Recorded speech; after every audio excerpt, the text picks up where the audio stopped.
Okay, so today's daf is daf Chaf Hey. We're holding two lines from the bottom on Chaf Dal and Abez, and the Gemara says, Amar Rav Huna, Haisa Talisa Chagur Leal Masnav. If one has his cloak, his talis, wrapped around his waist, Mutalikus Krishma, he could now read Krishma. Tanya Namihachi, we have a supporting brisa that says, Haisa Talisa shall beged. If his talis was made out of beged, of cloth, or shall or of leather, or shall sack, or of sackcloth, Chagura al Masnav, wrapped around his waist, Mutalikus Krishma, because now he has a separation between his loins, the private parts, and his heart. Okay, Aval tefillah ad shechas asleep is not good enough, and he actually has to have a separation between his ad shechas asleep until he covers his chest. Okay, Rav Huna says shachach v'nichnas b'tefillin lebeis hakisei. If one forgot and went in with his tefillin into the bathroom, maniach yodei alein, he puts his hand on his tefillin ad sheyigmar until he finishes going to the bathroom. Says the Gemara, sheyigmar sal kadaitach. We're not going to let him wear his tefillin into the bathroom while he's going to the bathroom.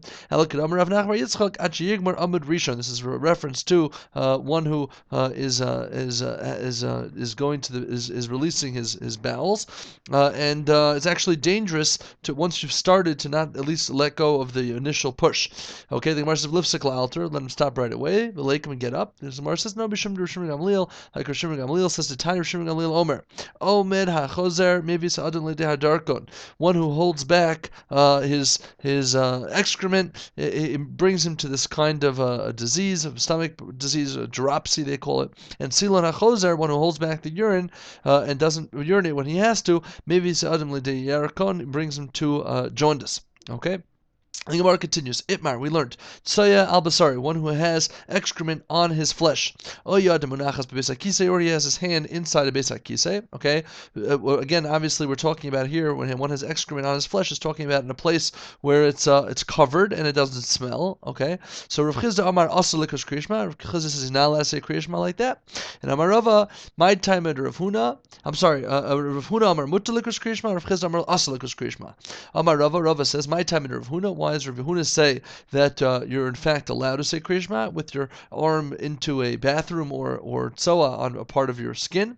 Tichsiv, the verse says, Kol ha-neshama tahalel ka. All of one's neshama should praise Hashem, and neshama is a reference to the breath where one breathes, which is a reference to one's mouth and one's nose.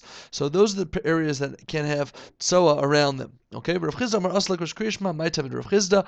Tichsiv, the verse says, Kol atzmoisai tamarna Hashem yikamaycha. All of my bones will say, who is, all of my body will say, all of my limbs will say, who is like you, Hashem. So basically, when one's praising Hashem, he's using the power of all of his limbs, and therefore he can't have tzoa on any part of his body. Okay, first wide line, the Gemara continues. Itmar, we learned, Reach Rash Yeshlo Iker, a foul smell that has a source, meaning it's coming from some sort of excrement. Rav Huna Amar Marchik Dalat Amas v'Kar Kriyishma, distance yourself 4 amas from the source of the smell, and then you can say Kriyishma. Rav Chizda Amar no, Marchik Dalat Amas Mimakim Shepasak Yareach v'Kar Kriyishma. It's not enough to distance oneself from the source, but one has to distance himself actually from where the smell is, meaning he has to walk at least far away that he doesn't now smell anymore the bad smell, and then distance himself 4 amas from there. And the Gemara says, Tanya Kavased Rav Chizda, we have a brisa that's a proof for Rav Chizda, and it says, La Yikr Adam, a person should not say Krishma, Lekeneget Sayas Adam, a person can't say Krishma opposite human excrement, Lekeneget Sayas Kalavim, not opposite dog's excrement, Lekeneget Sayas Chazirim, and not opposite the excrement of pigs, Lekeneget Sayas Tarnagoyim, and not opposite the excrement of chickens, Lekeneget Sayas Ashba, they take out the word Saya, meaning a bad dump, Sharecha Ra, that smells bad, okay, some sort of garbage dump. If he's standing is 10 tfachim higher, which is a new rishus, a new area. Or he's in a ditch that's 10 tfachim, 10 hands breadths high inside the ditch. Deep, Yoshev B'tzida, he can stand next on the side of it for Kriyishma and say Kriyishma, as long as he's not within that area. If not, Marchik Malayil, if he has to go far away, the distance of one eye that he can't see it anymore. And also when it comes to tefillah. And then the brisa finishes, Reach Ra Sheyesh Le'ikr, a foul smell that has a source. Marchik Dalat Amas Mimakom Reach v'Kar Kriyishma clearly says, like Rav Chizda, that he has to distance himself 4 amas from where the smell stops. Okay, Amar Rava says, less hilchos yamasnisa. The halacha is not like this brisa. Elik Yehuda this that we learned in another brisa that says, lo yikra adam kriyishma, lo keneged soyas adam. One may not say kriyishma, not opposite human excrement, lo keneged soyas chazerim, and not opposite excrement of pigs, lo keneged soyas kalavim, and not opposite the excrement of dogs. That's only bisman shenasan uris l'saychan, when they would put their skins. Now the way they used to take care of the hides and create a soft skin, soft leather, was they would put these skins of these they would put the skins in these kind of excrements, not human excrements, but the other excrements at least, and they would allow it to mix together, and it would soften the skins and make it a soft leather. Okay, so the Gemara says, "Bo mine Rav Sheshes." They asked Rav Sheshes, "Reach ra she'ein lo ikar." What about a foul smell that does not have a source? I.e., like flatulence, one who would pass gas. Sumahu, what's the din over there? Amarlahu, he told them, asu chazu, hani tzipi debei rav. Go in the yeshiva and you'll see that there are these mats, sleeping mats, hani ganu, hani grisi, that there were these mats that the talmidim in the yeshiva, they would learn full time, and they take a break and they take naps on these mats in the back of the beis medrash. Now, that is must be that it's permitted to learn opposite a bad smell, because assuming when one goes to sleep, they have very little control over these bodily functions, and they'll pass gas, and there's bad smells, and people are still learning in the beis medrash. Says the Gemara, that's only when it comes to learning. Alva kriyishma, loy kriyishma wouldn't work, meaning kriyishma is short enough that you can step outside and just say shema. But divrei Torah nami loy amar, when it came to learning, it's not said el b'dechavre, your friends, where that we allow you to continue. Alva tzidilo, when it comes to your own smell, you can just walk outside for a minute and pass gas and come back in. Okay. So the Gemara says, Itmar, Soya Oiveris, if there is excrement that's passing. Okay, we'll see what this means in a minute. Maybe this excrement that's in a cup or something, and someone's walking with it. So there's an argument about whether one could say kriyishma opposite it. Abaye Omer muchad likus kriyishma, because the so is passing. It's not in fact in front of me. And Rav Omer also likus kriyishma. It's still aser. Omer Abaye mina aminallah. How do I know my din that it's still mutter? It's non. We learned a din. This is when it comes to a mitzora. Hatame ome tachas ilan. And we know the din of a mitzora is that the mitzora also creates a special din. It's not exactly ohel that of mace, because ohel of mace will certainly be an ohel if one goes underneath it, even passing. Mitzora is that it says badad yoshev machutz lamachane, and that we have this concept of machanecha. It becomes his encampment. So if he's standing still underneath the tree or under some sort of oil, one who passes by underneath will in fact take on the characteristics of tuma, like the mitzora. So he says hatame omei tachas ilan, the one who is standing under the tree. Hatar, and a pure person over is passing, so tame, he becomes tame. The person passing becomes tame because he was now in a domain that had tumah underneath. Tahar ome tachas ilan. If a pure person is standing under a tree, v'tame over, and a unpure person, the mitzora actually passes. Tahar, the other guy is still tahar. Okay, but v'im person stopped, then Tame, the guy underneath the tree, would also be Tame. Also, when it comes to tsaras, the infliction that usually can either appear on one's skin or one's clothes or one's house. So also when it comes to a stone, that if the stone was being walked by someone else who's holding the stone and he stopped underneath the tree, would have the same din. Okay, so what does Abaye see? Abaye says from here that you see that clearly that passing by doesn't create the reality. It's just standing still. So too when it comes to the tzoa. For Rav Amar will answer Hasan b'kviusa talim elsa. No, that has to do with kvius. When it has to do with standing still, being in its place. The verse says, "Badad yashev mislama." That he has to be in his place. So when he creates a place, that place makes the mitzora. The mitzora creates a certain tumah. But over here, when it comes to saying Shema, it says that your camp should be kadosh. That's what the Torah says. This is not kadosh because there's this foul smell. Anyway, you cut it, even if it's passing. Okay. Amar Papa says, Pi chazir, the mouth of a pig, is ketzaya iveres dami, is like a passing tzoas. The Gemara says pshita. Obviously, the mouth of a chazir, of a pig, is constantly filled with excrement. So the Gemara says, that you saw the pig, in fact, go up from the river. So he took some sort of bath, so you would assume he should be clean. Kamash Malan, really, that no. Even in that case, we assume that his mouth is still dirty inside. Okay? Amar Rav Yehuda. Rav Yehuda says, Safik tsaya asura, Safik miraglayim mutter. If someone's in a space where there's a question, some sort of foul smell, he's not sure if the smell is coming from excrement or not, so that's going to be usur. It's going to be usur as a krishma, because we're afraid that the tsoa is daraisa, as we've explained before, and since the tsoa is a deraisa, one is going to need to put the safek deraisa lechumra. Hold on one second. Excuse me one moment.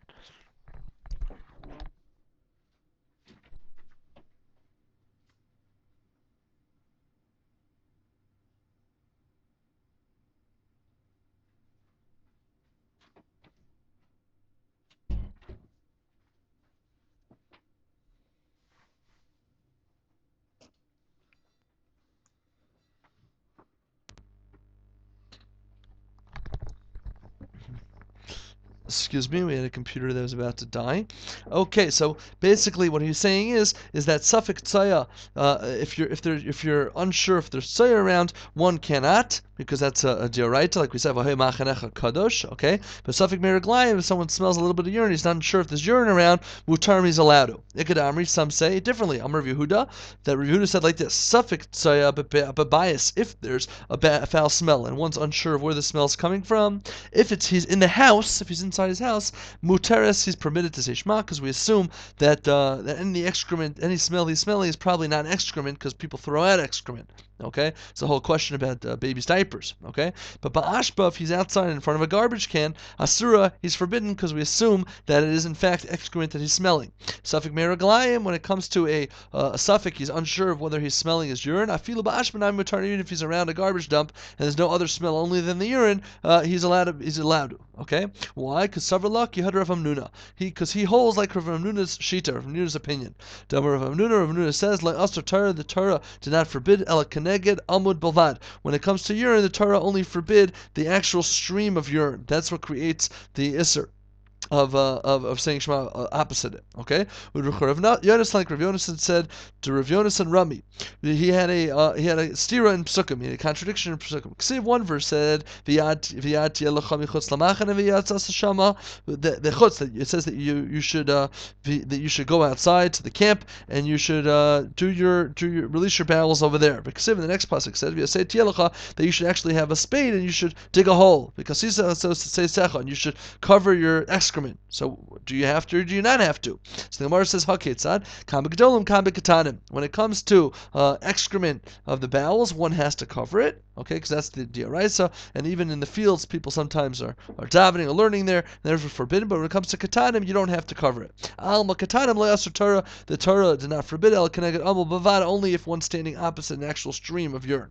Hanafal ara, once it falls onto the ground, shari, he's permitted. For Rabbanan hu to gazruhu, and the Rabbanan made a gezerah. The Rabbanan are the ones who instituted a azhara about urine, even if it's on the ground. When the Rabbanan made their institution, that was only bivadain, when it came to certain urine that was on the floor. Al b'sveikan, if one's unsure if it's urine or not, like gazer, they didn't make their decree. The Gemara asked bivadain ad kama. Now, how long does one have to wait if there's urine on the floor and I know it's urine? How long does one have to wait before one could say Shema, read Torah in its opposite? So the Gemara says, Amar Rav Yehuda Bar Shmuel, calls man shematvichen. Now, what that means is, as long as it's moist, meaning if it's moist and I touch it and my hand feels moist, okay, then it's considered like fresh urine. V'chein Amar Rabba bar Brachana, Amar Rav Yochanan, Rabba Brachana said the name of Rav Yochanan, calls man shematvichen. V'chein Amar Ula, calls man shematvichen, as long as it's moist. Geniva mishmei de Rav Amar, Geniva said in the name of Rav, calls man shirshuma nikar. Okay, so a more stringent opinion, and that is as long as not, even if it's not moist anymore, but there's still an imprint in the ground where the urine was. So if you touched it, it wouldn't be moist, but there's still an imprint of the urine, and it's forbidden. Amar Rav Yosef, Sharale Mare Leganiva, says it was a form of showing his upsetness about how his din was wrong, and he said, may the master forgive him, meaning may God forgive him for his wrong opinion. Hashtatzo, when it comes to excrement, Amar Rav Yehuda Amar Rav, Rav Yehuda, the name of Rav, said, Kevin Shekarmu Paneha Mutter, that one is allowed to say Shema opposite the tzoa, the excrement, which is a deraita, like we just said, which is a biblical prohibition, right? Once, even if it's not completely hard, even if it's just hard on the outside of the excrement, okay? Meraglayim, Yibai Meraglayim, which is only rabbinic in its nature. Of course, they'll allow it if it's dried up, right? That wouldn't be it wouldn't be usher then. Amarle Abaya. Abaya says to Rav Yehuda, "My chazit to samchas aha, samach ahoda amar Rav. Why are you relying on that statement that was said in the name of Yehuda Rav that once shekarmu paneha, that the outside of the excrement got hard? There's another statement that said saya afilu kecheres asura." Okay, that soa, that excrement, even if it's hard as cheres, as earthenware, it's still forbidden. So the Gemara says, "Vehechi dami tsoya kecheres." What does that mean? Tsoya kecheres. How do you define tsoa that's as hard as earthenware that's still forbidden to recreation opposite it? If there's enough moisture, a tiny bit of moisture still maintained in the excrement, throw it and it doesn't fall into pieces, then that's still considered, for all given purposes, excrement, and it's forbidden to say Kriya opposite it. Okay, but because the idea is that if I would throw it and it would break into pieces, then it's just considered dust. But as long as it still maintains its hardness a tiny bit, that means there's enough moisture in it holding it complete. Vikadamri, some say even more stringent. Kolzman shagoyl levein nefrekas. Okay, there's a discussion in the commentaries how you read this, but the simple understanding is that as long as you could roll it and it doesn't fall apart, which is more stringent because rolling you're not even throwing it in the air, you're just rolling it and it doesn't fall apart, then one is still usher to say Shema opposite it. Okay, Amar Ravina, Havikamina, Kamina Rav Yehuda, Midifti, I was opposite Rav Yehuda from Difti, Chazat Tzaya, and we saw Tzaya, Amarli, he told me, Ayani Karmu Panel like, go check it out if its face got hard, meaning if the outside part got hard. Ikadamri, some say Hachi Amarli, he is the first of the wide lines on the bottom. Ayin, look into it, if it received cracks inside of it. Okay, the discussion also the commentaries. This is a more stringent view or a more lenient view. Okay, so the Gemara asks, okay, we have all these opinions. My have Allah. What's the halacha? Itmar, we learn this. What Saya, when it comes to cheres, when it's as hard as is earthenware, Amemar Amar Asura. Amemar says it's asur to say Kriyashma. Marzitra Morteris, it's permitted. Amarava, Hilchas Halacha is Saya Kecheres Asura. Okay? When it comes to Tsaya, we're more chamor, and we say that even if it's Kecheres, even if we can throw it or roll it, as long as it doesn't completely fall apart, it's still usher to say Kriyashma opposite it. Umeiraglayim and urine calls matfichen. We're more lenient about, and we don't say that it's usher if it's just a reshuma nikar, if it's just recognizable on the floor, but only if you can actually touch it and it still makes you wet. Okay? So the Gemara says, Meisve, ask you a question. Meiraglayim, when it comes to urine, calls matfichen asurin. Now, nivalu, if it got swallowed in the ground, or yaveshu, if it dried up, mutarim is permitted. So the Gemara asks, my lav, nivalu, dumya yaveshu. Don't we say what kind of swallowing up in the ground? Doesn't it swallowing up mean similar to drying up? My yaveshu, if it dried up to Irishum Nikar, where it's not recognizable on the floor anymore. Af nivalu, also when it was swallowed up to Irishum Nikar. Harishum Nikar, if it was recognizable, the would be, the inference would be that asr afagav de'matvichen, even though it's no longer making your hand moist. So the Gemara says, wait a minute. Well, the Tamech, according to your reasoning, a Marisha, I'll show you an inference from the beginning of that brisa, which is going to say the opposite. Kol shematvichen hu asr. It says as long as it makes you moist, it's asr. Harishum nikar, if it was just recognizable on the ground, shari. So that's the opposite inference. Is rishuma nikar mutter or asr? So the Gemara says that you cannot come up with a definite answer then from the inferences. We don't know to hear one way or the other, and therefore we don't know. That's not a conclusive proof. So the Gemara says, Lema Ketanei, let's say that this discussion is actually machlekes amongst the Tanaim, the Tanaic sages. That kli, if one has a kli, that urine fell out of it, also likas krishma kenegdai, you cannot say krishma opposite it. But if the meraglayim themselves, that fell on the floor, nivalu, mutter, loy nivalu asar, if they're swallowed on the ground, and meaning the rishum is not nikar, you can't see them anymore, then it's mutter, loy nivalu loy. Rav Yossi so much. He argues and says, no, I'm not that stringent. As long as it's still getting moist, that's the defining barrier. So my nivalu, my loy nivalu, to cover Tanakama. What does it mean that the Tanakama says, if it was swallowed, good. If not, not. So what does nivalu mean? Nivalu means to aim matfichen, right? That nivalu means it was swallowed up. That means it's no longer making you voiced. Loy nivalu is the matfichen. V'asar Rav Yossi Lamei Rav Yossi coming to argue and says, kol zamach matfichen hu dasar harishuma nikar shari. So the Gemara, wait a minute. Had a Tanakama, that's the same thing as a Tanakama. El nivalu means to ain rishuma nikar, and the loy nivalu, it wasn't swallowed up, means the rishuma nikar. V'asar Rav Yossi Lamei kol zamach matfichen hu dasar harishuma nikar shari. So that would come out to be the machlokas of what we're talking about here, how stringent one has to be. The Gemara says, "Loi." To Kuli Alma, everyone agrees. Calls as long as it makes you moist. This is defining distinction about whether it's going to be a problematic urine now to say Shema or not. Harishuma Nikar, if it's already swallowed up in the ground, but you can still see an outline of it, Shari is permitted. V'hacha, and over here, the question is, the difference is going to be not only if you touch it and now it makes your finger moist. The question is if it made your finger and now you could touch something else, and that other thing got moist. That's going to be the discussion. Okay, the Tanakama is going to say that you need, not only is it enough that you makes your hand moist, but you actually have to be able to touch something else and make that moist as well, and then it's usher. And Rav Yossi is going to be machmer and say no, it's moist. That's enough to usher you from saying Shema opposite. Okay? Now the Gemara continues. Yorad Litfol. If one went down to the mikveh, we said in the Mishnah, Im Yochel Alis, if you can get up before Netzachama, you reach Shema. If not, he says it in the water. Lema Tana Stama Krivelezer. This seems to be like holding like the opinion of Relezer, to Amar Ana Netzachama, that you only could say Shema until Netzachama, which is not what we paskin like, which is not the halacha, right? We say you have like Rabbi Yeshua until 3 hours into the day. So the Gemara says, Afilu Tim Rabbi Yeshua. Either this could be going according to the opinion of Rabbi Yeshua, Vidilma Kivatikin. It's going according to the seeking the people who are very machmer meduyak in how they do their mitzvot.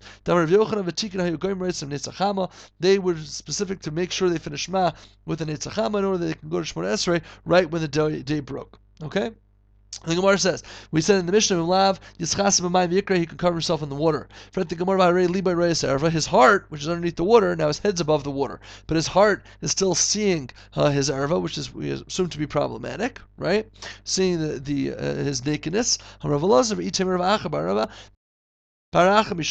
name of Rabbeinu, Mayim Achurin Shana. We're talking about dark, dirty waters. To Damu Ka'ara. Okay, it's like ground. And therefore his heart is not seeing his nakedness.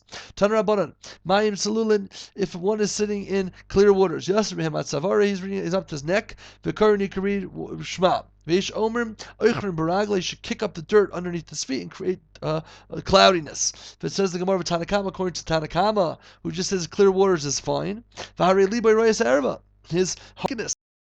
So the Gemara says, Kasava Libai Royas Erva, Mutter. What do you mean? If his heel is seeing his erva, the Gemara says again, is mutter. Itmar, we learned heel, who is seeing his nakedness, who now can, if his heel is opened to his nakedness, mutter. Nageh, if it's touching Abaya Amar Asar, it's forbidden. For Rava Amar mutter. Rav Hachi, he learned it like this, and Rav Chinana. Bered Rav Ika, Rav China, the son of Rav Ika, Masal Hachi, learned it like this. Nageya, if his heel is touching his nakedness, his erva, to Rehakal Asr. Roya, if it's just seeing it, Abayam Asr, Rav Amar Mutter. Why? Because the Torah, the a principle we find all over, the Torah wasn't given to angels, to ministering angels. And therefore, just because your heel sees your nakedness is not enough of a problem. Okay? The Hilchasa and the Halach is Nagea Asr, Raya Mutter. Amarava, Rava says, Tsaya Ba'ashashis. If one has Tsaya excrement in a clear glass, Mutter Lukas Krishma Kenegda. Okay, is permitted, because the problem is the smell of the excrement. The problem isn't that excrement itself is something that will ruin your concentration in Shema. Okay, but erva ba'ashashis, if one has a nakedness in an erva in a glass, right, or one has a picture, or one has an erva mamish, but it's in a glass, separated by a glass, also connected, because the problem is your concentration is not going to be any different just because it's seeing through glass. Okay, so the Gemara says, "Tzaya ba'ashashis mutar l'kush krishma kenegda." Why? The tzaya b'kisu tali milsa, because it's dependent on being covered. V'mechasya, because it's covered. But erva ba'ashashis also l'kush krishma, and erva in a clear glass is forbidden for one to say krishma kenegda, because v'layer b'cha ervas davar merachmana v'kam eschazya. The problem is, in fact, seeing the erva, and one can still see it. Amar Abaya says, Tsaya kol shehu mevat labaroik. If one has tsaya, excrement, even if it's a tiny bit, he could mevatel it barok, he could just spit on it and could annul it. Amar Rava, ubaroik ava, it has to be thick spit. Amar Rava, tsaya beguma, if there's excrement in a little ditch, maniach sandala allow, he could put his sandal on top of it, akarish krishma, and re-krishma. Vikar Krishma. But Mar Bered Ravina, Okay, Tsoya devuka besandali mai. He asked him, what about Tsoya excrement that's stuck on one's sandals? What's the din there? Teku. Okay, he said, we'll find out the answer when Eliyahu Navi comes. Amar Rabbi Yehuda, Akum Aram. What about a naked non-Jew? As he says, Asalikas Krishma Kenegdai. Okay, it's forbidden. The Gemara says, my area, Akum Afil Yisrael Nabi. So even a Jew is, what do you mean, a non-Jew? So the Gemara says, no, Yisrael Pshitale. Yisrael, it's simple that, of course, to Aser. The Chiddush is for an idol worshiper. I would think, the Pasuk says, Asher Basar Chamarim Basarim, that their flesh is like Chamarim. So it's like a regular chamar. They're also considered naked. It says by Noach that they didn't see the nakedness of their father. Okay, and over there, I'm sorry. This is the by Noach when Shem and Yafes came in to put on a cloak over their father after Cham had performed bad acts with their father, they covered him and they didn't see his nakedness. So you see that he's called naked even if it was Noach before the Torah was given. Okay. And the Gemara continues, one should not cover himself, not with stinky waters, and these soaking waters, the flax that also smell, until one puts water in them. Says the Gemara, wait a minute. If you're in a bath, you have to put a lot of water to get rid of the smell. This is what it means to say. You shouldn't cover yourself, not with waters that smell, and soaking waters that also smell, klal at all. When it comes to urine, and that's opposite one, until you put water in it to dilute it. Then you can read Kriya Shema. How much water? Kol shehu, just a drop. Rav Zakkai Revius has to be a Revius, quarter of a look. That's only the argument is when the urine is on the floor and you want to dilute it. In the beginning, kol shu is enough, which means that even if a drop of regular water is on the ground, and then I urinate into it, as every drip of the urine hits the water, it's mevatel. It becomes batel. Okay? Amalei Rav Yosef l'Shmaya. Rav Yosef told his Shmaya to his servant, Isley Rav Yosef Damaya, bring me a Rav Yosef of water, Rav Zakkai, because I have to go to the bathroom and I can be mevatel it this way. Tanur Rabbanan, where the rabbis taught, Graf Sholrei. Okay, a garaf shalrei is a sort of container that's used to store excrement after it's disposed of, before it's disposed of. The oven shalmei raglayim, or some sort of container that they used to urinate into. Also, likus krishma kenegda, you're not allowed to say shema in it. The af al pish ein bahem klum, even if there's nothing in it, because it takes on the state of like a bathroom. Umei raglayim atzma, when it comes to urine themselves, asher yital l'seichamayim, until one puts water in them. The kama yatal l'seichamayim. How much does he have to put in? Kol shu, even a drop. Rav Zakkai Amar Revius ben lefnei amita and ben la'achar amita. Okay? Rishon Gamliel Amar la'achar amita kaira. Lefnei amita in a kaira. Aval marach yikum arba ames for kaira. He has to go before ames away. It's not enough to put it behind his bed. Rishon Elazar says afilu bayis mea al mea, 100 ames by 100 ames house, an enormous room. La yikri, you can't read it in there. Ashiyatziyah until you take them out. Or you cover them and you have them underneath the bed. They asked, is that how you read it? Or Dilma Hachikarma, this is what he meant to say. La'achar amita is behind the bed, marachik dal ramas, you have to go 4 amas away. V'kara, l'fnei amita in a kara klal. If it's in front of the bed and one could see the graph, one could see the container with the meraglayim in it or the tzaya, you can't read it all. Tashma, we heard the Tanya of Shimon ben Elazar, Achar Hamita Kar Miyad. If it's under the bed or behind the bed, one could read it immediately. And Lefnei Hamita in a Kar Klal. Tashma, the Tanya of Shimon ben Elazar, Achar Hamita Kar Miyad. Lefnei Hamicha, if it's in front of the bed, Marchik Arba Amas, one has to distance himself 4 Amas. Shimon Gamliel Omer, Afilu Bayas Mea Ama Lo Yikra. You can't read if it's a 100 Ama house. I should see him until he takes him out. Shenicham Tachas Hamita, until he puts him underneath the bed. Okay, ba'ayin ifshitilon masnisa kashin hadadi. So the Gemara says this is exactly our question, right? that there's a difference between lefnei amita and lachar amita. So masnisa mihu kashan, because we mixed we interchanged the shitas. Okay, epoch pasraisa, turn around so it's change around the shitas of the last one. So the more asks my chazas da'achbas pasraisa epoch kamaisa, turn around switch the shitas in the first one. The more says no man shamale to amar kule bias karba amastami. Who is the one who considers the entire house, even if it's 100 by 100, like 4 amas? So he says, Rav Shimon Elazar, Rav Yosef, Bayi Minei Rav Huna, they asked Rav Huna, Mita Pachas Mishleisha, if there was a bed that's less than 3 tvachim, 3 handbreadths from the ground, Pshita leads to Kalavadami. We have a principle of Lavid. Lavid says when something is within 3 tvachim of the ground, it's considered Lavid, and it's considered as if it's on the ground. Okay? So therefore I would say Lavid, and therefore if it's underneath there, it's considered like it's on the ground and covered. And Shleisha, Arba, Chamisha, Shisha, Shiva, Shmoina, Teisha Mahu. Okay, so what about if it's 3 tvachim, 4 tvachim, 5 tvachim, 6 tvachim, 7 tvachim, 8 tvachim, 9 tvachim? What is the din then? Again, if it's 10 tvachim, that's considered its own rishus. So what happens between 3 and 10? Amalei yadana. I didn't know. Asara vadai lemi bayili. He didn't ask me 10 because that's for sure we know.